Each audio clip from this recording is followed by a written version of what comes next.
Olá, queridos irmãos, eu saúdo a todos com a bendita e maravilhosa paz do nosso Senhor e Salvador Jesus. Louvamos a Deus por este momento sublime na presença do Senhor. Este momento, meus amados, é o momento que nós vamos estudar a Palavra de Deus pela Escola Dominical. E a minha oração é para que Deus nos abençoe grandemente. Hoje eu também quero aproveitar para louvar a Deus pela vida dos nossos jovens. Hoje é o dia do jovem presbiteriano. Que Deus abençoe grandemente a vida de cada servo do Senhor na sua juventude. Meus irmãos, antes de prosseguir, deixe-me explicar. Nós já terminamos a carta de Paulo aos Colossenses e agora, desta feita, eu gostaria de fazer um estudo separado enquanto nós não entramos com a carta de Filipenses, que é a próxima proposta. Eu queria trazer um estudo relacionado à família. Nós estamos no mês da família e eu creio que nessa área nós precisamos ser bênção, é uma área muito atacada, e eu creio que o contexto familiar, irmãos, é um contexto que serve para realmente sermos bênção, não só no nosso lar, mas para que nós exerçamos o cristianismo para a glória de Deus, além das nossas casas, para que realmente nós não sucumbamos às tentações do mal, mas possamos aí ser vencedores em Cristo Jesus. Então, é no contexto da família, irmãos, que nós conseguimos ser fortes, combater o mal. E eu creio que grandes coisas e grandes bênçãos podem acontecer quando nós exercemos o cristianismo no nosso lar. Então, com base nessa linha, eu convido você para abrir a palavra comigo na carta de Paulo a Tito, no capítulo 2.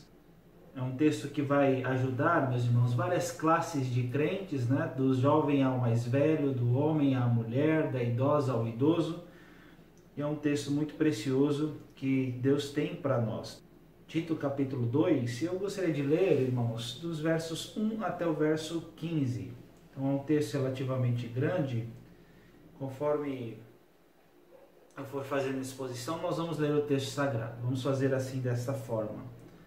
Vamos orar? Vamos colocar a nossa vida diante do Senhor? Oremos. Ó Pai bendito, obrigado, Senhor, por este momento na Tua presença de escola dominical.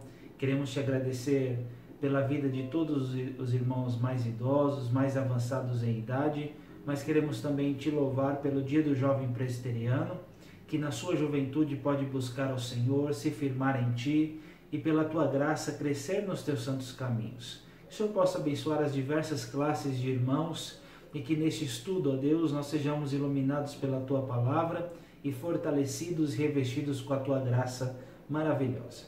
Essa é a nossa oração, agradecidos por tudo e pedindo a Tua bênção no nome santo de Jesus. Amém.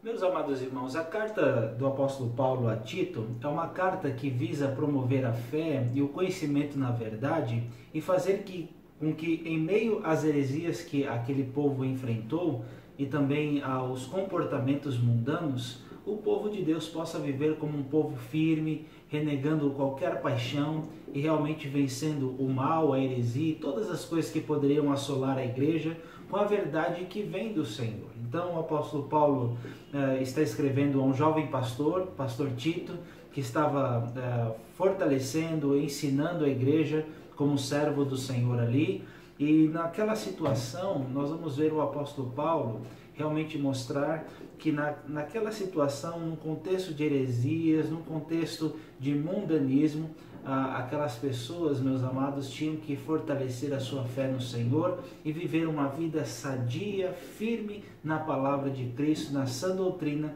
que vem do próprio Senhor. Então, meus amados, só para os irmãos terem um pouco do contexto ali, nós vamos ver que os judaizantes, né, aquelas pessoas que queriam voltar aos rudimentos do Antigo Testamento, estavam indo contra os fundamentos de Cristo, os fundamentos da palavra do Senhor.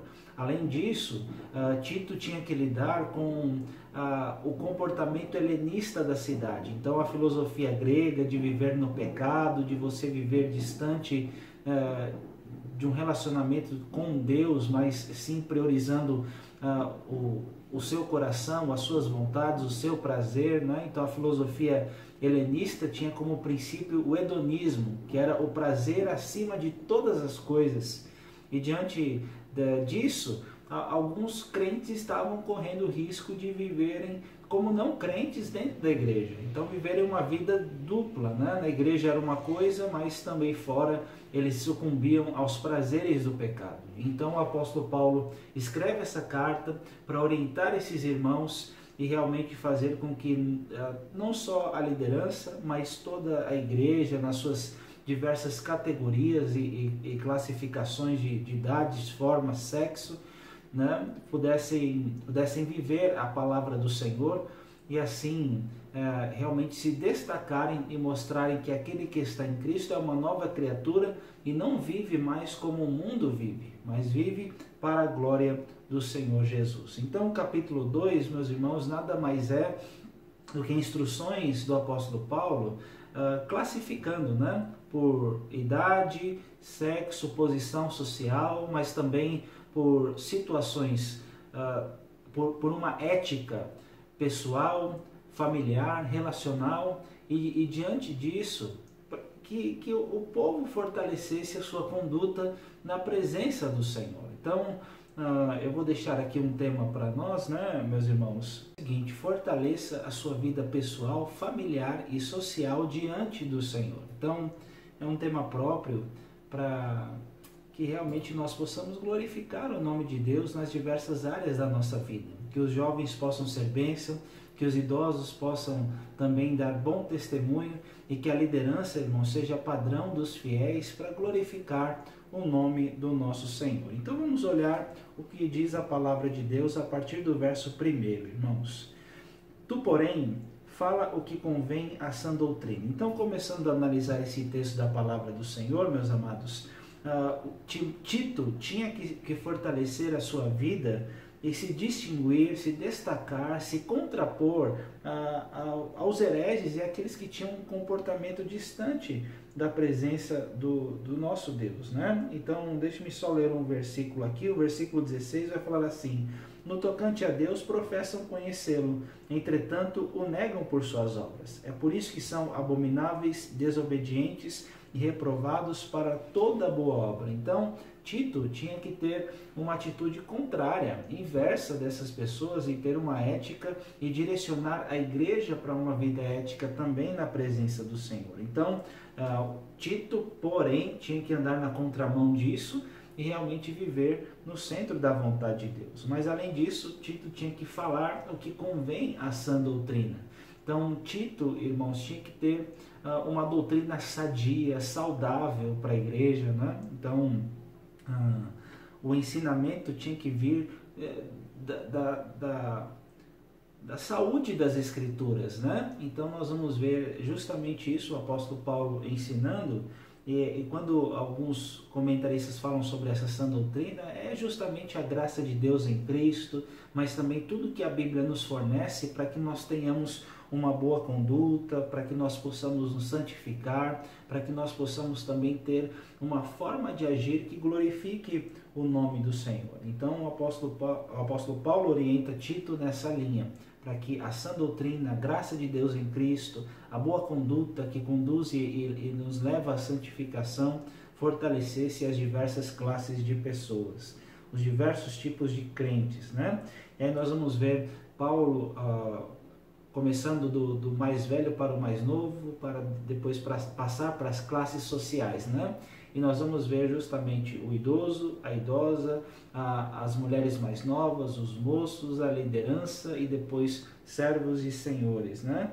Então nós vamos ver aí, meus amados, justamente essa questão. Vamos ver como o apóstolo Paulo começa com os idosos. Quanto aos homens idosos, verso 2, que sejam temperantes, respeitáveis, sensatos, sadios na fé, no amor e na constância. Então aqui nós vemos 6 coisas importantes, irmãos, e as 3 últimas são uma tríade que deve ser bem conhecida por nós. Primeiro, com a palavra temperante, o apóstolo Paulo quer nos mostrar que o homem idoso, o homem adulto, o homem mais velho, ele deve ter domínio próprio, ele tem que ter uma sobriedade, ele tem que ser controlado, né? O temperante é aquele que controla os seus impulsos, as suas emoções, os seus desejos, né? Então é um homem que tem domínio próprio, é um homem que realmente vigia para não pecar contra o Senhor com as suas atitudes. Respeitável, aquela pessoa que tem uma reputação aprovada, alguém que é irrepreensível, uma outra linguagem que o apóstolo Paulo usa em outro texto, uma pessoa que dá bom testemunho, que é respeitável diante das pessoas, né? Então, enquanto aquela cidade e alguns crentes poderiam andar no caminho errado, eles não tinham que dar mau testemunho. A igreja não podia ser mal falada por causa do estilo de vida deles. Então, os idosos tinham que ser respeitáveis, dignos de respeito, né? Pela forma em que vivem, e isso o apóstolo Paulo deixa bem claro. Além disso, sensato, irmãos. O sensato é uma pessoa equilibrada, o sensato é o oposto do insensato, né? O insensato não mede suas palavras, não mede a sua forma de agir, ele age de qualquer jeito, mas o sensato não, ele mede as suas atitudes, seus gestos, sua forma de agir, né? E tudo isso é controlado com uma sensatez debaixo da graça de Deus. Além disso, o apóstolo Paulo fala dessa forma saudável de crer, né? Então, que vocês idosos sejam sadios na fé, no amor e na constância. Mostrando, irmãos, que nós temos que ser saudáveis quanto ao que nós cremos, quanto à forma que nós estamos amando ao próximo, amando as outras pessoas e na forma como nós estamos esperando a volta de Cristo. Às vezes nós temos um amor superficial, meus irmãos, um amor passageiro, né? Então isso não deve acontecer. Então o apóstolo Paulo aqui vai orientar para que eles sejam saudáveis na forma de crer, na forma de amar fraternalmente os irmãos e também na forma de esperar a volta de Cristo. É alguém que espera com fé, com esperança, com absoluta perseverança para que realmente eles não sejam pedras de tropeço, mas se firmem até o fim na presença do Senhor. Então, irmãos, quanto aos idosos, é isso. Mas aí o apóstolo Paulo passa às mulheres idosas. Verso 3. Quanto às mulheres idosas, semelhantemente, né? Então, quando a Bíblia usa essa expressão semelhantemente, é que elas tinham que ter todas essas qualidades que os homens estavam mostrando. E aí ele vai falar mais, olhem lá.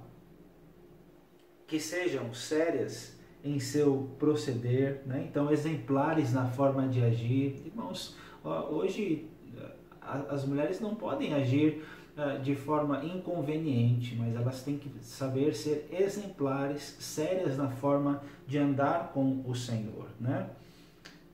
Às vezes nós podemos encontrar aquelas mulheres mundanas que são espalhafatosas. As mulheres de Deus são o contrário, são virtuosas e realmente honram o Senhor na forma de agir, né? Olhem lá.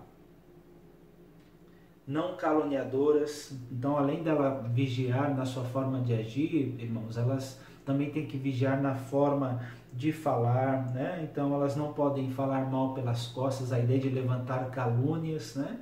Mas realmente ser exemplares. Irmãos, isso pode acontecer no contexto hoje, né? Às vezes mulheres que não são comedidas na forma de falar dos maridos, da família, das pessoas, mulheres que só falam mal, e não pode acontecer. Que a mulher cristã, irmãos, sejam sérias na sua forma de falar, né? Na forma de conduzir a sua vida, e que elas sejam também temperantes na forma de falar dos outros. Olhem mais.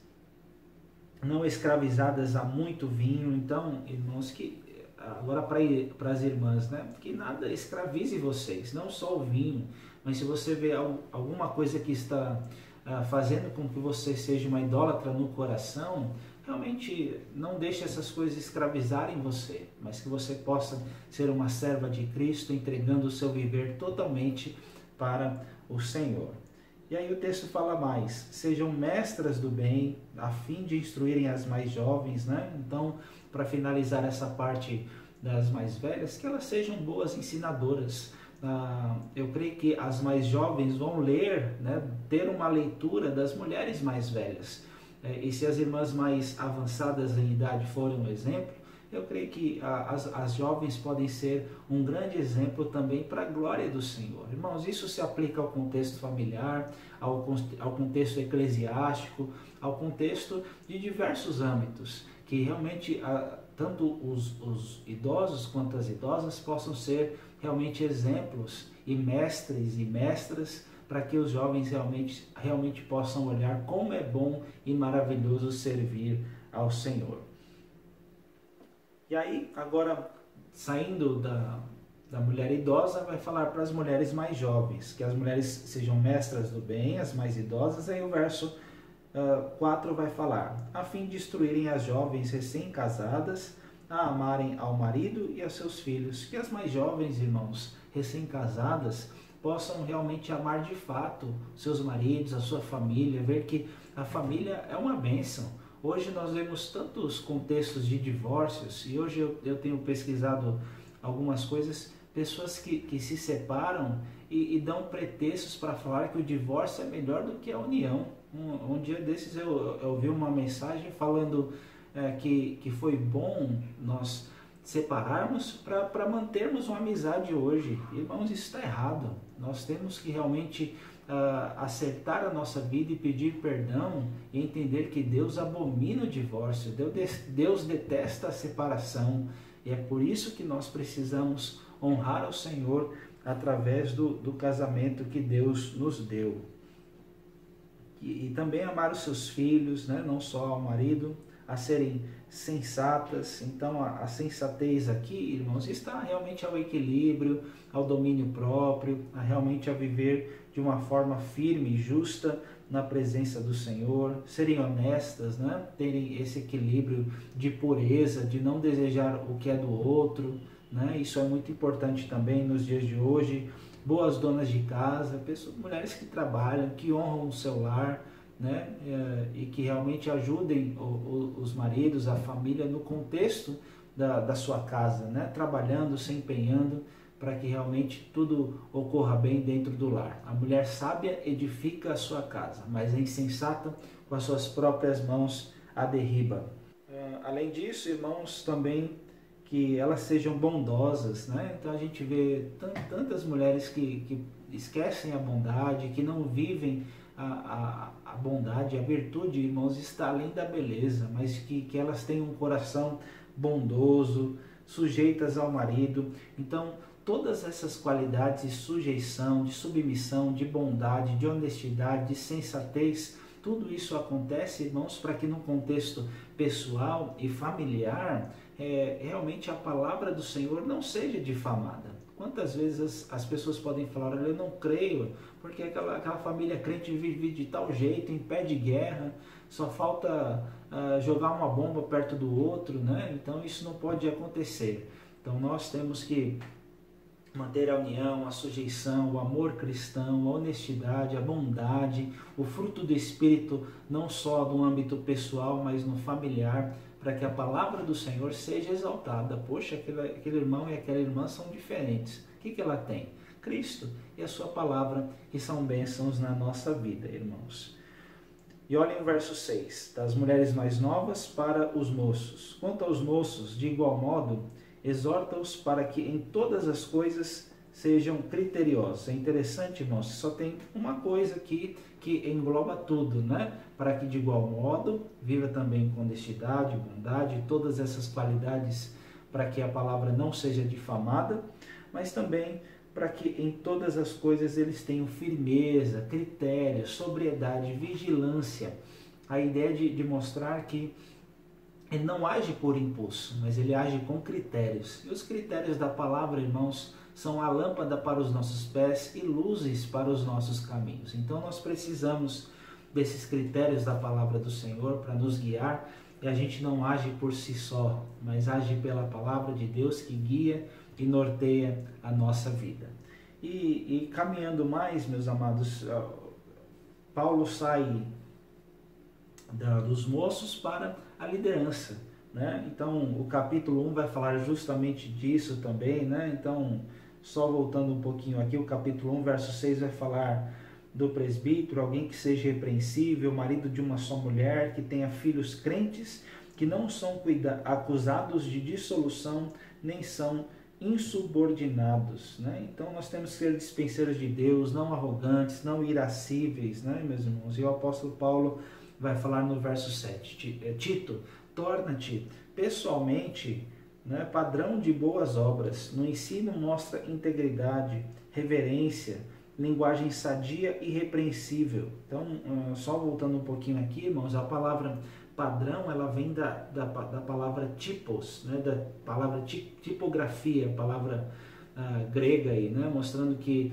é uma impressão forte através de um impacto. E o nosso testemunho, irmãos, tem que exercer um impacto na vida das pessoas. Então, Paulo fala que você, Tito, seja um padrão de boas obras, que no ensino você mostre integridade, firmeza, reverência, respeito com a palavra do Senhor, linguagem sadia, irrepreensível, para que o adversário seja envergonhado. Irmãos, nós temos que proclamar a palavra de Deus, não para diminuir, né, o peso da palavra. Às vezes eu vejo tanta gente diminuindo o que a palavra tem para oferecer, falando de si próprio, e não mostra reverência, respeito, né? Mas é mostrar aqui, irmãos, que o inimigo, o adversário, tem que ser envergonhado, não tendo indignidade nenhuma que dizer a nosso respeito. Então aqui não é só ao inimigo, mas também aos hereges, para que aquelas pessoas olhassem, puxa, ele não tem nada de errado, né? Ele está pregando a palavra do Senhor.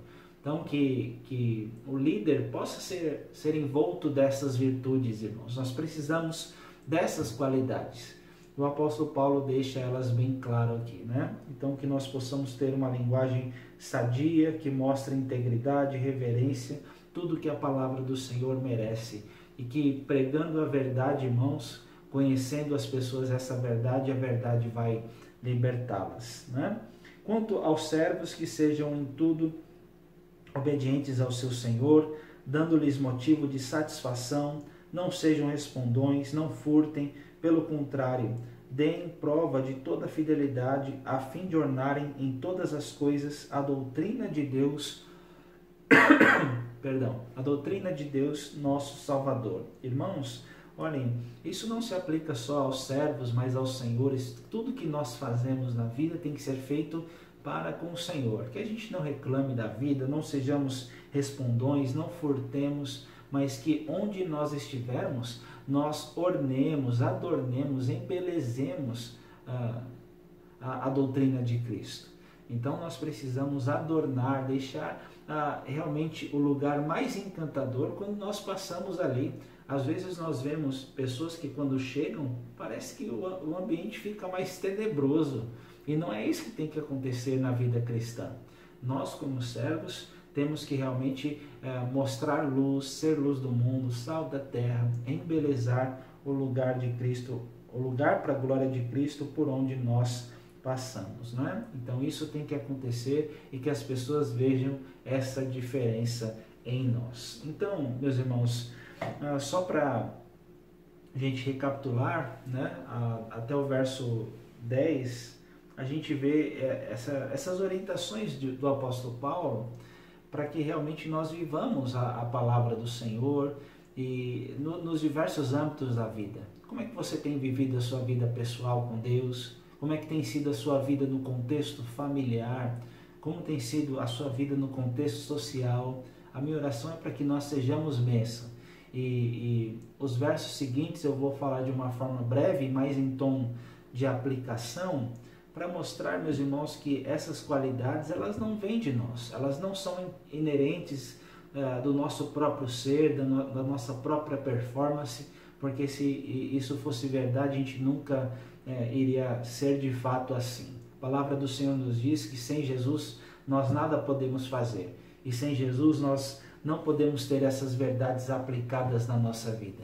E é por isso que o apóstolo Paulo, a partir do verso 11, quer nos mostrar, irmãos, que existe uma graça em nós que nos educa. Um grande professor que vem para uma grande professora que vem para fortalecer a nossa vida e mostrar, irmãos, que quando se trata de viver com Deus, nós não estamos sozinhos, nós temos o poder do Espírito, nós temos a sua palavra, nós temos a graça do Senhor que nos educa para que possamos renegar todas as paixões do mundo e sermos diferentes daquele que não crê em Cristo para a glória do Senhor, né? Então,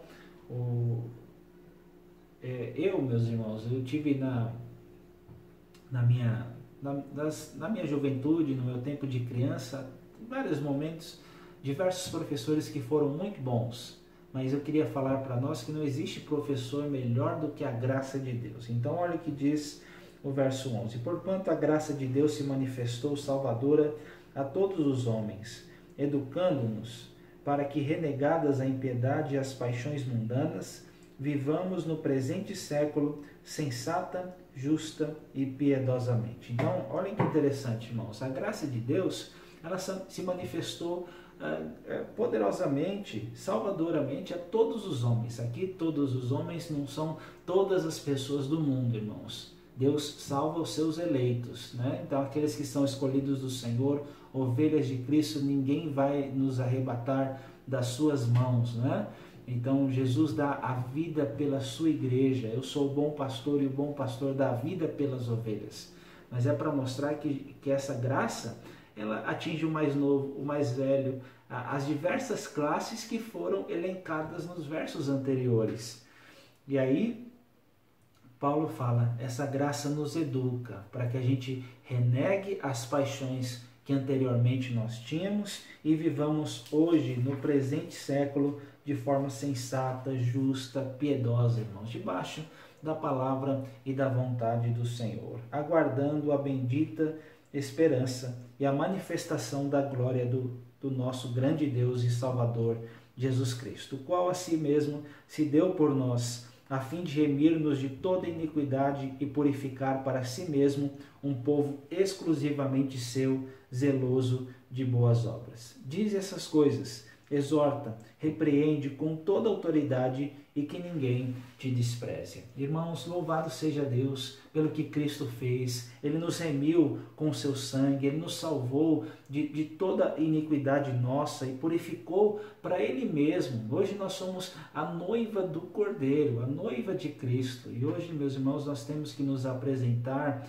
perante o Senhor como um povo zeloso, exclusivo seu. Somos raça eleita, sacerdócio real, nação santa, povo de propriedade exclusiva de Deus, para que realmente possamos, aí, irmãos, glorificar o nome do nosso Senhor. Então, Cristo se deu por nós e nós temos que aguardar essa esperança bendita. Cristo está voltando e Deus está nos moldando conforme a sua graça para realmente nós firmarmos nessa esperança maravilhosa. Sem Cristo, irmãos, nós não somos nada, mas com Cristo nós somos salvos, purificados, transformados, feitos povo do Senhor e aguardando a bendita esperança que Ele vai voltar. Um dia vamos dizer, Maranata, vem Senhor Jesus. Que nós possamos dizer essas coisas, exortar outras pessoas, encorajá-las e mostrar, meus irmãos, que não existe verdade mais preciosa do que esta dentro da palavra. Que usemos essa linguagem sadia, que ninguém nos despreze, irmãos, por erros no nosso testemunho. Certamente nós somos pecadores, sim, mas nós temos a graça de Deus, melhor professora deste mundo, que vai nos ajudar, nos fortalecer a termos uma vida viva, real, plena e abundante na obra do Senhor. Que Deus possa abençoar grandemente a sua vida e que, diante de um texto tão sublime, que eu e você fortaleçamos a nossa vida pessoal, familiar e social para a glória de Deus. Que Deus nos abençoe, irmãos. Vamos orar. Pai bendito, muito obrigado ao Senhor por este texto da palavra, texto tão sublime que vem do alto para orientar todas as classes de pessoas. Queremos colocar diante do Senhor a liderança da igreja, queremos colocar diante de Ti os irmãos idosos, as idosas, as mais novas, ó Deus, os moços na Tua presença, aqueles que trabalham, ó Pai, e que diante dos diversos contextos que nós vivemos, que o Senhor nos ajude a glorificarmos o nome do Senhor. Fortalece, ó Pai, a nossa vida, fortalece o nosso ser na Tua presença, perdoa os nossos pecados, ó Pai, mas que nós possamos dizer como Davi, cria em nós um coração puro por meio da Tua graça e renova sempre dentro de nós um espírito inabalável, para que em meio às nossas atitudes e forma de agir, nós não difamemos a Tua palavra, mas que o Teu nome seja engrandecido por meio da nossa vida. Essa é a nossa oração, agradecidos por tudo e pedindo a Tua bênção no nome santo de Jesus. Amém, Senhor. Deus abençoe, meus irmãos. Ótimo domingo na presença do Senhor.